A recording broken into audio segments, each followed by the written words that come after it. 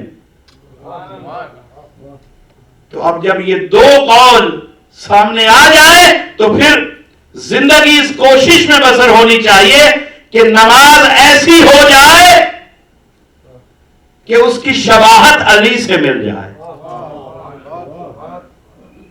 اور جس کی نماز علی کی نماز سے نہیں ملتی, اس کے پاس جب نماز آئے گی قبر میں تو نماز کی صورت کچھ اور ہوگی, نمازی کی حالت کچھ اور ہوگی. نمازی کسی اور نماز کو پڑھتا پڑھتا گیا, وہاں علی کی نماز تھی. تو ہر مومن پہ واجب ہے, ہر مسلم پہ واجب ہے کہ نماز کو, اپنی ظاہری نماز کو نماز کے برزخی وجود کے مطابق ڈھالنے کی کوشش اسی زندگی میں کریں, تاکہ دو مختلف کردار ٹکرا نہ جائیں. صلوات پڑھیے محمد.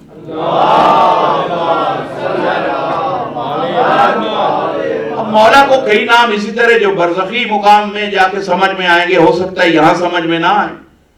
میں نے پہلے عرض کیا تھا مجالس میں کہ ہر چیز کی ایک محسوس شکل ہوتی ہے, ایک معقول. تو محسوس شکلیں بعض چیزوں کی سمجھ میں نہیں آتی. مثلا مولا کا نام ہے صراط مستقیم,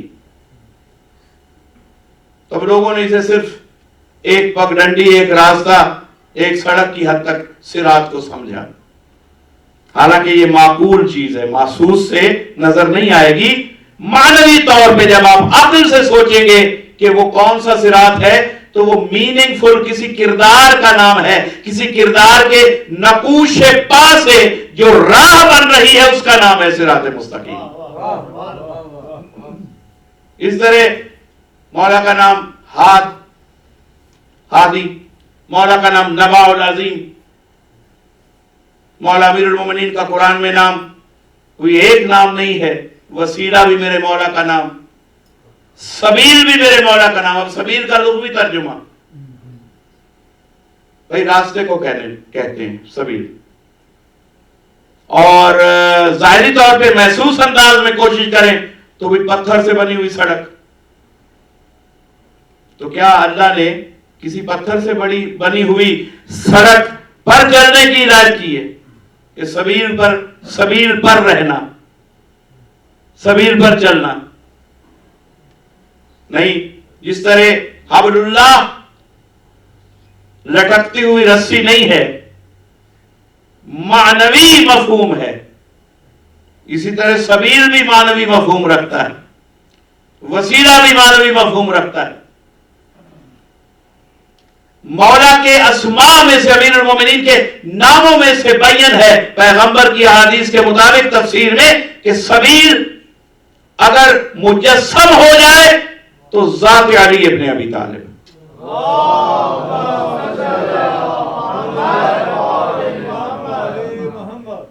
اور دیکھیے یہ صرف کہنے کی باتیں نہیں ہیں, میں اس لیے یہ پیش کر رہا ہوں کہ آپ ان پہ غور کریں, اپنے مطالعہ میں ان موضوعات کو لے آئیں.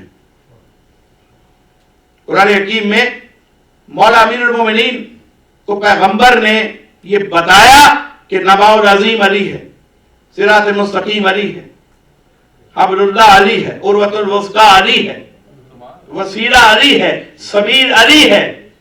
اب اگر کسی کو یہاں شک ہے تو برزخ میں جا کے جب برزخی وجود سامنے آئے گا تو شک تو نکل جائے گا, لیکن وہاں نکلا ہوا شک کسی کام نہیں آئے گا. صلوات پڑھیے.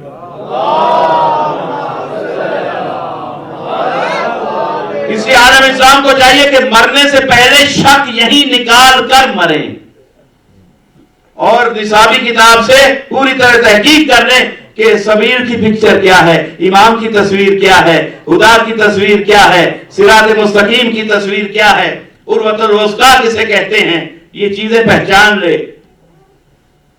پتھر کے راستے کو سبیل نہیں کہتے. امیر المومنین علیہ الصلوۃ والسلام نے, سرکار نے مدینہ میں پیغمبر کی وفات کے بعد اور غدیر سے غداری کرنے والوں کے عمل کے 7ویں دن بعد صلوات پڑھیے محمد.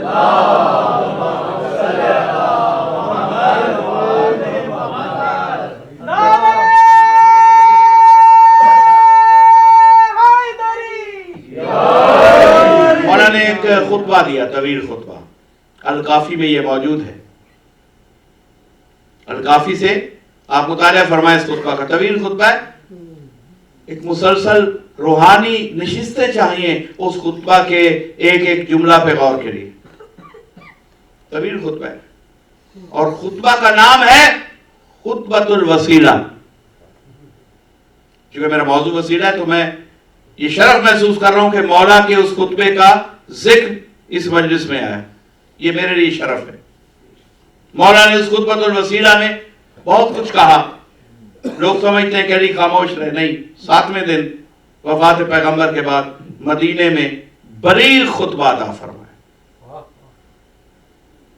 اور موجود ہے تاریخ میں، ڈاکومنٹڈ، تاکہ لوگ یہ نہ سمجھیں کہ علی خاموش رہے اس لیے ہمیں دھوکہ ہو گیا. نہیں، وسیلہ تھا، اس کی ذمہ داری تھی قرآن کی آیتوں کی طرح بولے، بتائے کہ کہاں پہ تم خطا کھا رہے ہو. تو میرے مولا نے اس خطبے میں صاف کہا کہ قرآن میں جہاں جہاں سبیل کہا گیا اس سے مراد میں علی ہوں، دھوکے میں نہ رہنا. جہاں جہاں وسیلہ کہا گیا اس سے مراد میں علی ہوں. جہاں جہاں صراط مستقیم کہا گیا اس سے مراد میں علی ہوں. جہاں جہاں عروۃ الوثقی میں علی. یہ جتنے لقب ہیں، امام، امام مبین، میں علی. اولی الامر کون؟ میں علی. ولی کون؟ مولا نے اس میں ساری توضیحات، ایکسپلینیشنز عطا کی. اور اس کے بعد مولا نے قرآن حکیم سے ایک آیت پڑھی، معرکۃ الآرا، سورہ فرقان کی آیتیں پڑھی. اور میں آپ سے عرض کر رہا ہوں کہ جیسے میں نے کہا یہ نصابی کتاب ہے اور اس میں تصویریں ہونی چاہیے. مولا نے جب تفسیر کی، ناطق نے، تو گویا ایک منظر قرآن نے قیامت کا لکھا. مولا نے اس قیامت کے منظر کی تصویر دکھائی. یعنی وہ ہوتا ہے وسیلہ کہ اگر کہیں سے آئے سمجھ میں نہ آئے تو وسیلے کے دروازے پہ آ جائیے، وہ تصویر بنا کے دکھا دے گا کہ قرآن اگر سبیل کہہ رہا ہے، قرآن اگر فرقان کہہ رہا ہے، تو اگر تصویر بنے تو اس لفظ کا مطلب کیا ہوگا؟ صلوات پڑھ لیجئے محمد.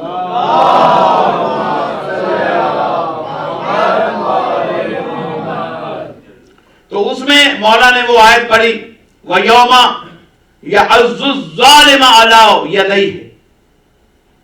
یہ آیت تھوڑا سا سن لیں سورہ فرقان کی، مفہوم آپ کو سمجھ میں آ جائے گا. علی والے ہیں، کوئی چیز نئی نہیں ہوگی آپ کی، آپ کے لیے صرف دہرا رہا ہوں. وَيَوْمَ يَعُزُّ الظَّالِمَ عَلَىٰ يَدَيْهِ يَقُولُ يَا لَيْتَنِي اتَّخَذْتُ مَعَ الرَّسُولِ سَبِيلًا. قرآن حکیم کی آیت سورہ فرقان کی کہ اس دن، قیامت کے دن، ترجمہ سمجھ لیں، مجھے محسوس ہو رہا ہے کہ اس کے بعد مجھے کچھ زیادہ پڑھنے کی ضرورت نہیں رہے گی.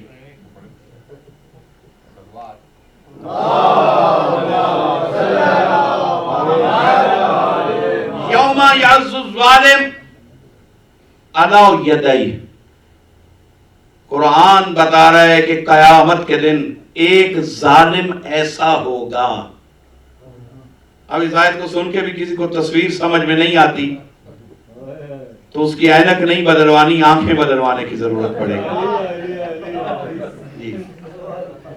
وَيَوْمَ يَعُزُّ الظَّالِمَ عَلَىٰ يَدَيْهِ.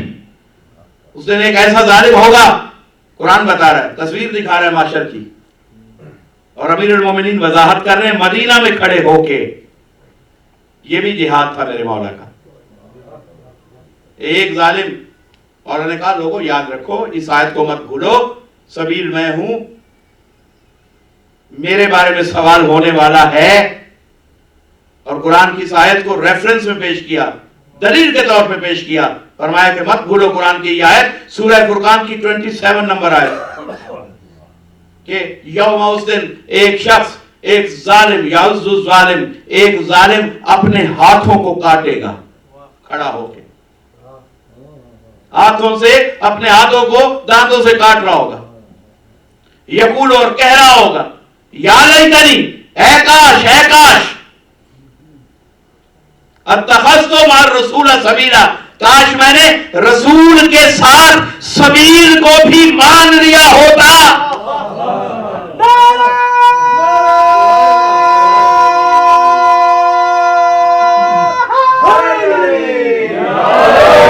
اور پھر اگلی آیت یا ویلتا لیتنی لم اتخذ فلانا خلیلا اور اے کاش میں نے سبیل کو مان لیا ہوتا اور فلاں شخص کو اپنا دوست نہ بنایا ہوتا.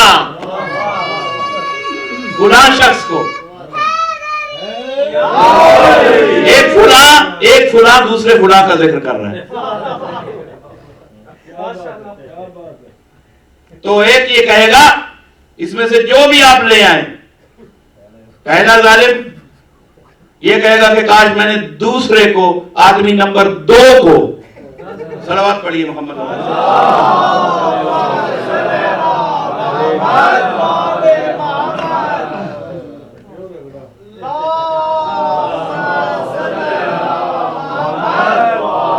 حضور یہ رگڑا قرآن لگا رہا ہے میں تو صرف ترجمہ کر رہا ہوں کہ کاش میں نے فلاں کو اپنا دوست نہ بنایا ہوتا کہ اس نے مجھے ذکر کے آ جانے کے بعد پھر گمراہ کر دیا. کاش میں اسے دوست نہ بناتا. امام محمد باقر علیہ السلام نے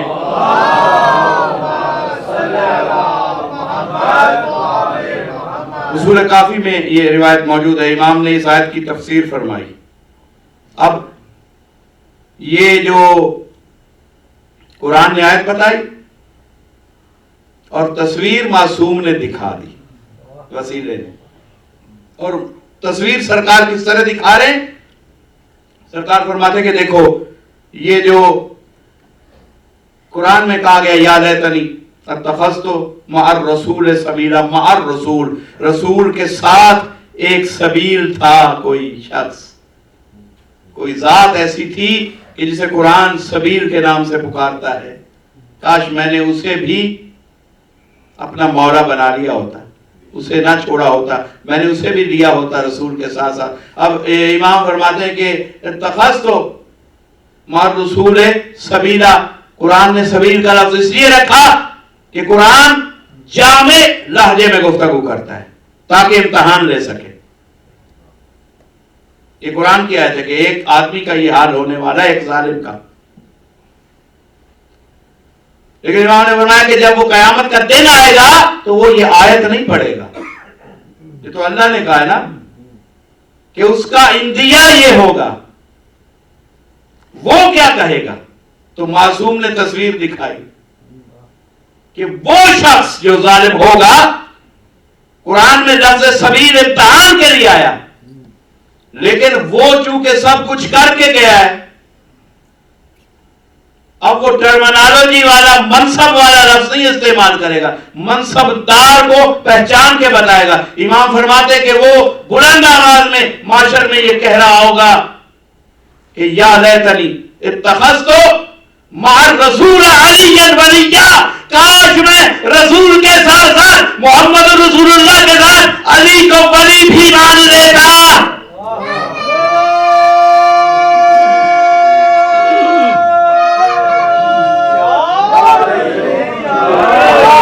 اب آپ کو بات سمجھ میں آئی؟ اور کیا مجھے اجازت ہے کہ میں آج 5-7 منٹ اور پڑھوں اور اگر تاجیل ہے کسی مجلس میں پہنچنا تو میں ابھی کلوز کر سکتا ہوں. نہیں آپ پڑھیں میں نہیں چاہتا کہ زحمت ہو جائے.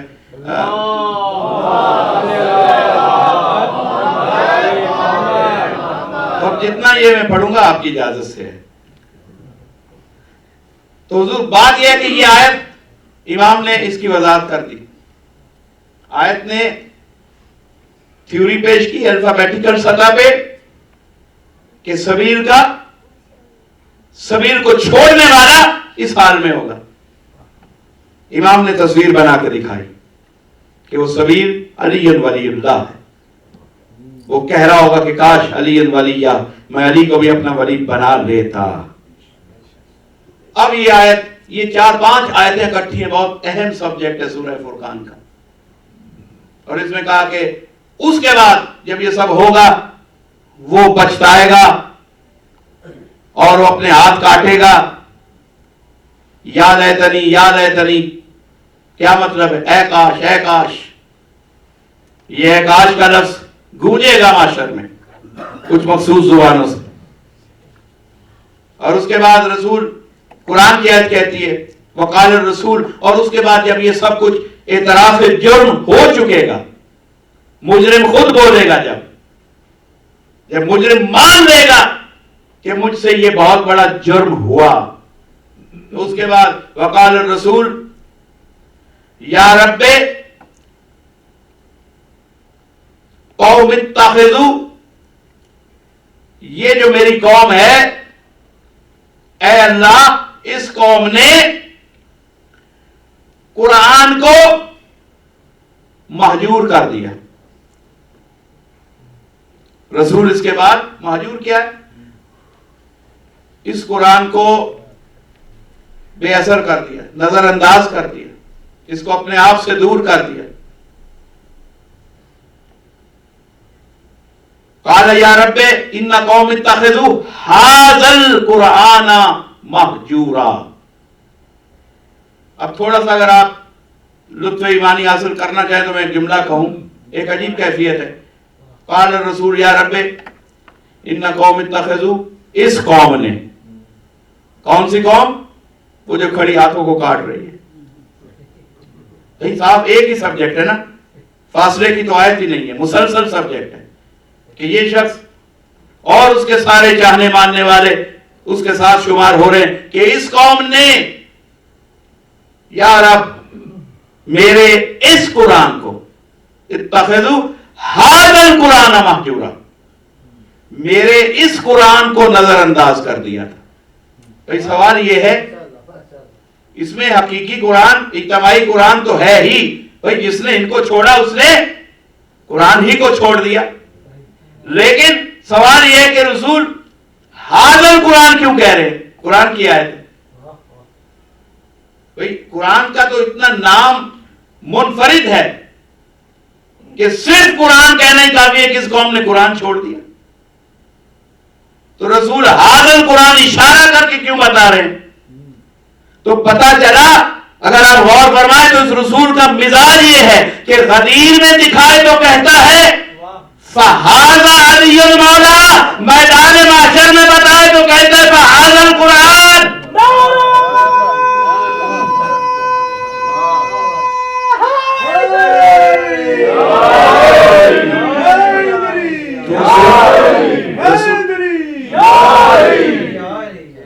بڑی مہربانی. رسول غدیر والے ہاذا کو قیامت والے ہاذا سے ملا دیں گے. صلوات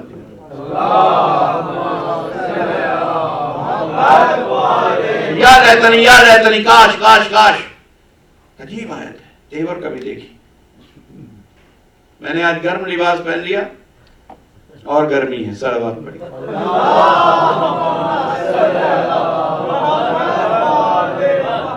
اور اس کے سبب سے کچھ مجھے بھی وہ محسوس ہو رہا ہے کہ میں کچھ آپ سے شاید دور کھڑا ہو کے مجلس پڑھ رہا ہوں، لیکن آپ مجھے محبت کی گرمجوشی سے اس گرمی کو باطل کر سکتے ہیں.